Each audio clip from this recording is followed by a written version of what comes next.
Hello, everyone, and welcome on board the season finale of Manna Insect PRO webinar series. This is the last of many for this season, especially what comes to the actual presentative webinars. We still have one more Q&A in about 2 weeks' time, but this is the last of the actual webinars. The critical metrics on BSF production and how to calculate them is the topic of the day. And as very often, our presenter is Ykkä Marjonen, the CEO and founder of Manna Insect.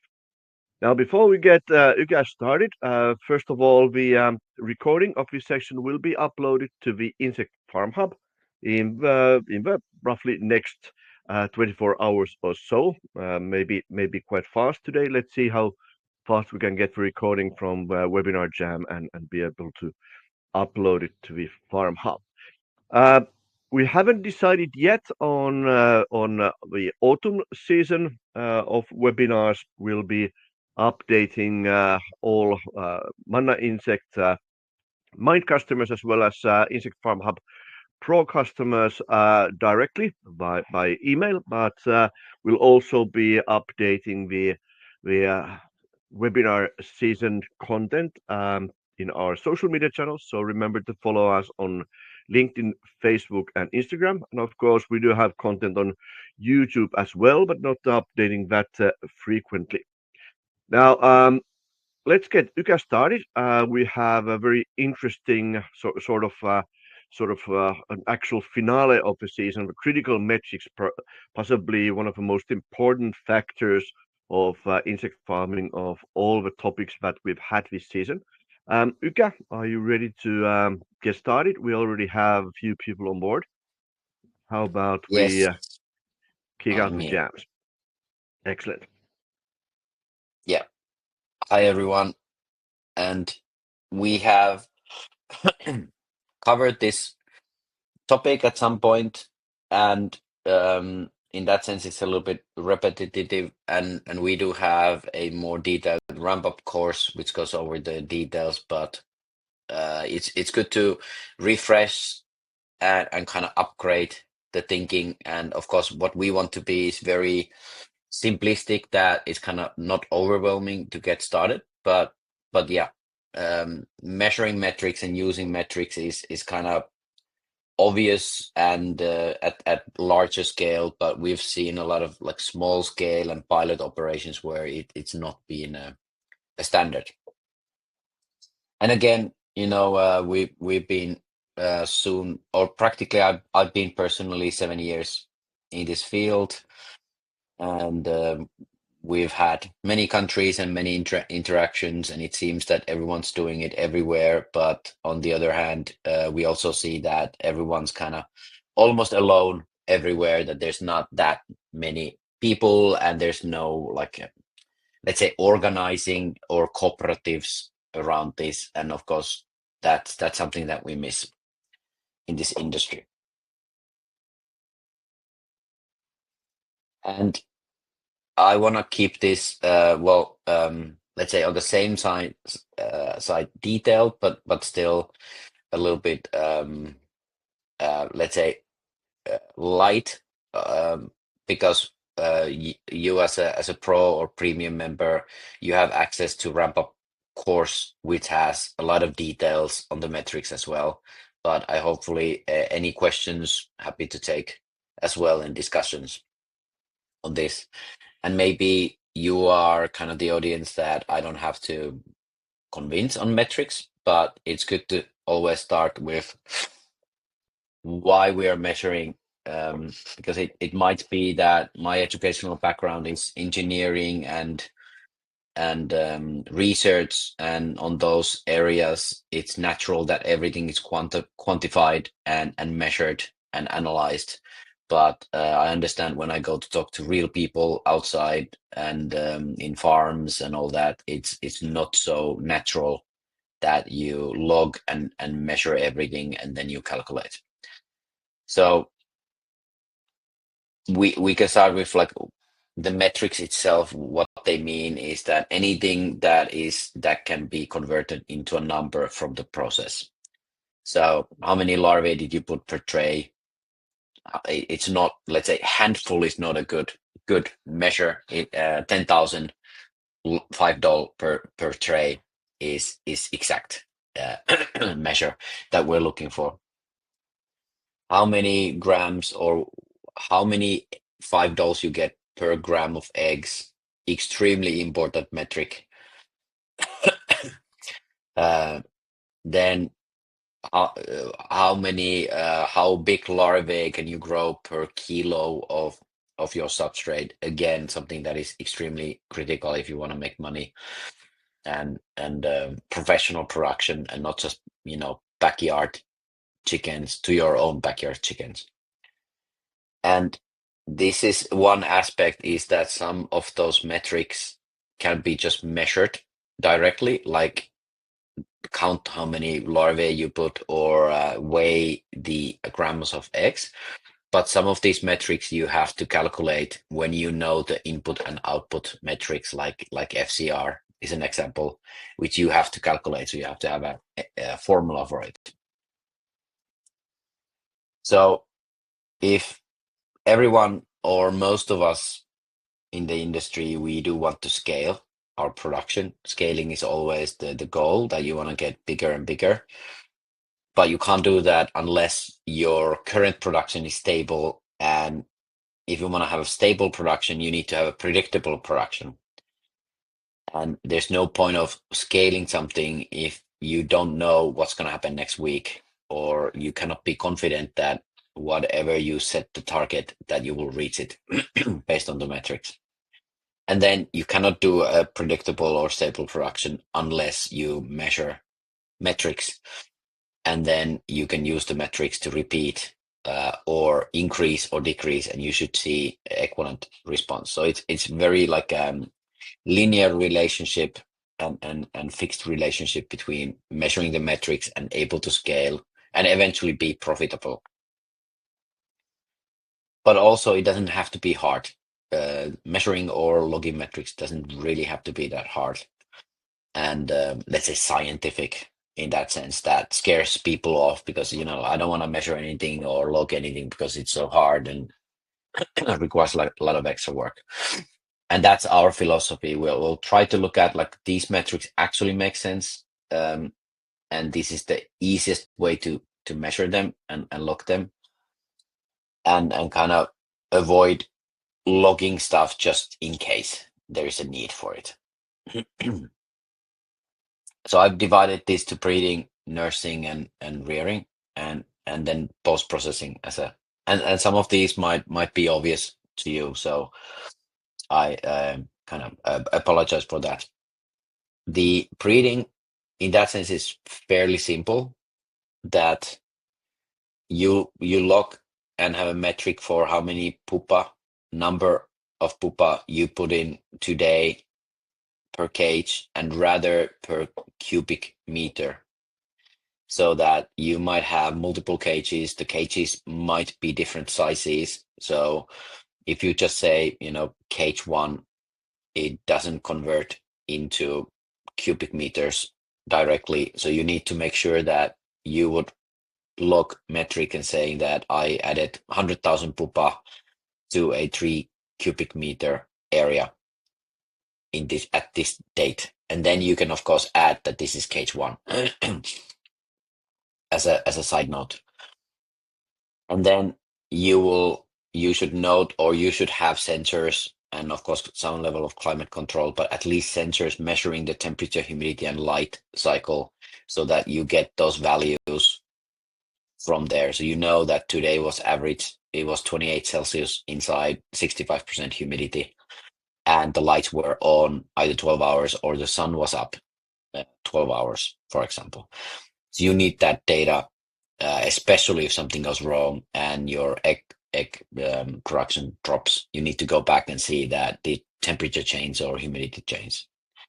Now the output is very simple, is that you collect eggs, preferably every day, but if not possible, you can do it every second day.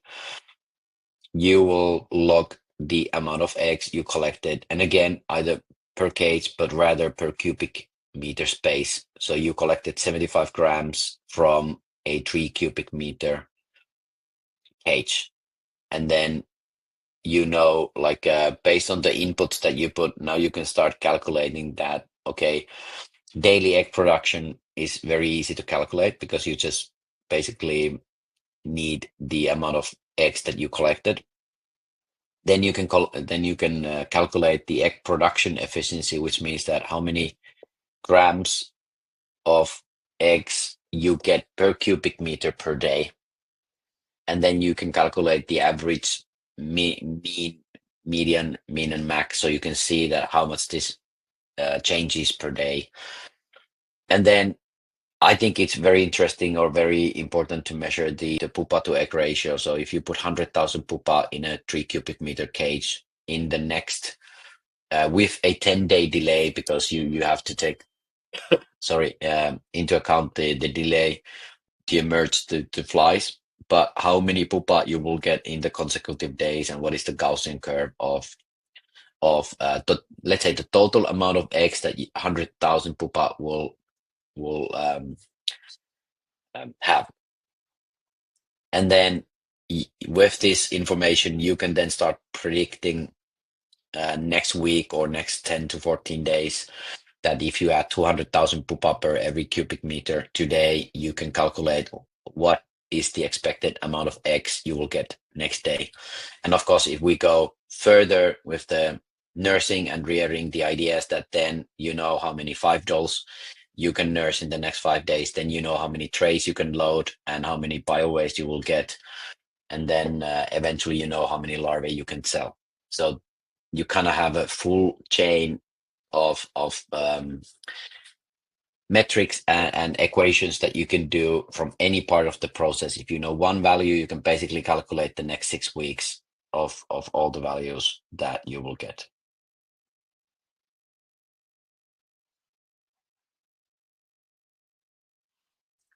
So if we go to nursing, excuse me, just putting my phone away. If we go to nursing, your input is basically the amount of eggs that you put to hatch. Preferably, you harvest the eggs, you measure the weight of the eggs, then you divide them to, let's say, 20-gram batches, and then freshly you put them into a nursing box. You know that this box has 20 grams of fresh eggs. There's a 3 kilo of high quality substrate, and it's 30 Celsius and over 70% humidity. And now here, the growth period, yes, you can measure that as well, but here I assume that they're gonna be 5 doll. So we know it's 5-day olds. So 5 days later, you will have to do a tedious work, which we do have a nice guidance on how to calculate with very little. You just need a kitchen scale. How you can calculate and estimate how many 5-day-old larvae you have from 20 grams, let's say. And of course, that should be close to 500,000. And then it's very important that you know, like, is it 500,000, is it 200,000, or is it 50,000 that you get? Because it's a serious difference of your production efficiency if it kind of is much lower than 500,000 from 20 grams. So let's say every 10 gram should be 250,000 at some level. And then it's kind of like optional, but you can measure at the same time when you're taking a sample set of those larvae that you count, let's say about 300 larvae that you randomly pick, and you're weighing them anyway for the purpose of extrapolating the total amount. You can then divide and get a value of how many milligrams was the average weight of the $5 larvae. That per larvae, that varies hugely, but this average weight is a good reference to measure every time, so that you know, do you get consistency on the let's say the feeding, or do you have too much feed or too little feed, and you can then increase that feed amount. It might be that you get the same amount of larvae, but you have a drastic difference on the weight of the larvae. And of course, even though we're talking still 5-day-olds, effectively they're not 5-day-olds what comes to their speed of start eating immediately. The smaller the larvae are, regardless of their age, the longer it takes them to start eating and getting into the groove, let's say, on the trays. And you might be kind of extending your rearing period. And now with that information, you can of course measure the amount of $5 which is directly there, and you can measure the average and like min and max how that changed the survivability, which is the critical, the egg to $5 ratio, so that you know now that you put 100,000 pupa, how many eggs you will collect and how many $5 you get, because eventually the $5 is the key, not the grams of eggs. We don't really care about the grams of eggs per se as just a mediary step, but and I know some measure, let's say, the weight of the neonates or cell as weight or of $5, and I don't see that a very useful metric to know the total weight of $5. I want to know how many $5 there are, and yes, I'm interested to know the average weight of the $5. But eventually I care about that because I want to dose 10,000 larvae every tray. I don't want to dose 25 grams of $5 per tray because I don't really know how much that is. And then following this chain, the rearing, and in rearing, the input is fairly easy to measure. The output is somewhat a challenging to measure, but I think it's still critical to measure in this process. So as input, you measure the recipe, which means that how many kilos of substrate and how many numbers of larvae you put in a tray. Let's say it's 8 kilos per tray of substrate and it's 10,000 larvae. And then during the growth period, you want to measure the temperature, humidity, and the CO2 levels, but you would also like to get an estimate and understand what was the water content of the substrate when you added in and loaded, which should be something like 70-75% water content if you and properly mixed, so that you get the larvae really utilizing all the biomass. And then, of course, how many trays did you actually load and what date? Now, after the growth period and you're unloading, you want to, of course, measure how many trays did you harvested. And then the next 3 metrics, what it requires is that, let's say you are harvesting 100 trays, you will take 5 to 10 trays randomly, which you will use as a sample set. So each of those randomly picked trays, you will sieve and measure the frass and larvae separately. So you know that how many kilo or grams of larvae, harvested larvae and frass you got from those, let's say 5 trays. And you can now average it and say, let's say it's 1.5 kilos of larvae, 2 kilos of frass. And it's plus minus X between those 5 trays. And now you can extrapolate that to the 200 trays or 100 trays that you unloaded. You don't need to do it to everything. Statistically, 10 trays would be nice, but 5 is okay. And then from those trays, you would also take a sample set of 50 larvae and measure the larvae weight.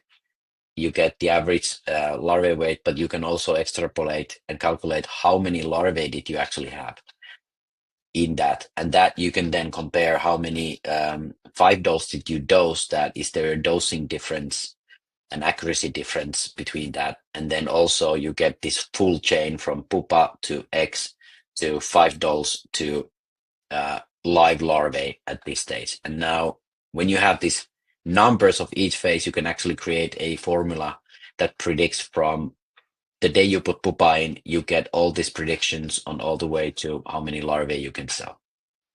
And then, of course, you have the growth period. If it changes, if it's always 7, then you just have to kind of assume 7. But if that varies, between 7 and 14, it's good to log for every batch. And then I already mentioned, but what you get out of these is, of course, critical is the feed conversion ratio. Is that how many kilos of moist substrate converts into how many kilos or grams of larvae? And you test different recipes, and that is kind of like an economic factor, is that if you have something that costs double as much, but you get more than double of larvae, so your FCR is smaller in ratio, but in percentage it's bigger, then it makes sense economically to even buy the more expensive if you get in relation even more larvae. And then you understand that how many actual kilos of larvae and frass you get per tray. And if you unload 100 trays, you can multiply it by 100. The average weight of larvae is good to measure as well. It kind of gives you an idea of the quality of the food. It's part of the FCR. But also that, I mean, our experience is that if you put 8 kilos of substrate, and it doesn't matter how many larvae you put, eventually you will get the same mass of the total biological mass of larvae, regardless if it's 7,000 or 15,000. The 7,000 larvae are just twice as big as the 15,000, but the mass, the weight of the total, like one tray, is about the same, meaning that you should not have excess amount of larvae, because they just will be smaller and of course less valuable. But on the other hand, the more larvae you put, actually the growth times faster increases. So you could have the same process with 10,000 larvae. It just takes 10 days and you get bigger larvae. Or you put, let's say, 15,000 larvae, and now it's suddenly 7 days. The mass is the same, 1.5 kilos of total amount per tray. You added 33% more larvae, but the compromise or the positive side was that you actually got it 3 days faster. So all these factors are that when you know these factors, you can simulate and you can actually calculate easily on an Excel or an app that which is the most economic, doing 4 batches a month with more larvae or 3 batches with less larvae. And then I wanted to add like the post processing, because this is critical of kind of finding the format to sell, so that you're not losing money compared to let's say to adding post processing, which costs more from you capex and opex, that you actually are not losing the profitability. There is also this matter of fact that you actually do need to find the formats that you can actually sell. Is there a possibility to sell live larvae at all? Is there possibility to sell whole dried larvae? That's already much easier to sell and store and ship. Or do you have to do BSF meal, which means defatting it, or is it just grinding and so on? So that's part of the process. But when you're doing post processing, you're basically converting live larvae to whole dried larvae, or whole dried larvae to a BSF meal, or without or with defatting. And your input is basically the amount of larvae that you're processing, and then the output is the quantity of the processed ingredients. Either it's a separate oil and meal, or it's just meal. And of course, you want to know the processing time and then the electricity, because you need to calculate, and then you should add some sort of a depreciation of the investment of the machine, so that you know the processing ratio, you know the processing cost, and you know the processing capacity that you have. And then you can estimate that what is the most cost efficient and profitable product you have beyond live larvae. Live larvae will always be the most profitable, but in some cases you just don't have local customers that you can sell the live larvae to at the reasonable quantities. Yeah, so I hope these gave you an idea. The formulas itself we have on the documents in the Farm Hub and the videos, and actually the Farm Hub has task locking features that do calculate and ask all these parameters. So it allows you to calculate these directly from there, so that you don't have to do it in your head or try to create formulas yourself. Now, of course, with the AI tools and everything, this becomes much easier to do. Thank you. We can look at the questions now. Excellent. Thank you, Uka. We have a question from Pia. Pia is asking, is there a connection between the light spectrum or the light cycle and the egg laying? Yes, I think there are. I haven't really paid that much attention in the last few years on the new research on BSF wavelengths, the breeding wavelengths, and what are optimal and how much you can do. I've been more paying attention and trying to find cheap and let's say universally accessible LED lights that work in practice with flies. And there are certain wavelengths, I think one or two, that are critically needed. And then you can have either the LED lights so that they're very specifically tailored to those wavelengths. The LEDs by nature are very narrow band themselves. So you just cannot buy an LED light if it's only blue LED or something and then expect to have all those wavelengths. The other option, of course, is to have just general light, which just has most of the wavelengths anyway. But I haven't that much paid attention of what the research say and the kind of the more detailed knowledge on the, like, has that knowledge changed a lot in that. But I know that there's more or less two wavelengths that the flies below are looking that pass through the fly, and they know that A, that's a female, and B, that's a fertile female that I should grab and start fighting for. So it is very important factor. Okay, excellent. I would also like to remind you all that there is the BSF business case calculator that's available at the Manna Insect website publicly, and at the Insect Farm Hub there is the farm management tool, the so-called farming app, which allows collecting, storing all this data, logging eggs and all that, and then of course getting reminders of different tasks as well. And we're planning on launching a more advanced calculator later at the Insect Farm Hub. So do check those as well. Though especially the business case calculator at the Manna website currently is very handy when calculating inputs and outputs and the monetary value of a business case and also please use that. We don't have any questions, any other questions at this point. If there's still something that you want to ask, please do add the question to the chat or the Q&A box or the questions section.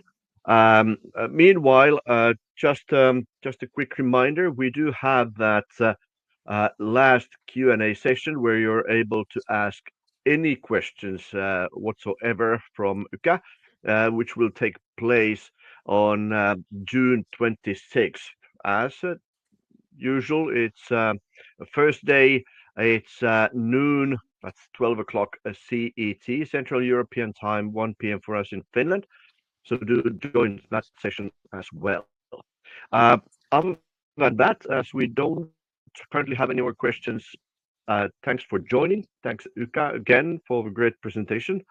And yeah, video will be uploaded to the Insect Farm Hub later. So please do check it out if you have any questions that you may come up with after that. Then use the AI mentor or the AI assistant, whatever you want to call it, at the Insect Farm Hub. And check also the knowledge base at the Insect Farm Hub that has plenty of content regarding different metrics. Thanks for joining. Thank you, Yuka. We'll close this session in a few seconds. And yeah, I'll see you in 2 weeks' time. Bye.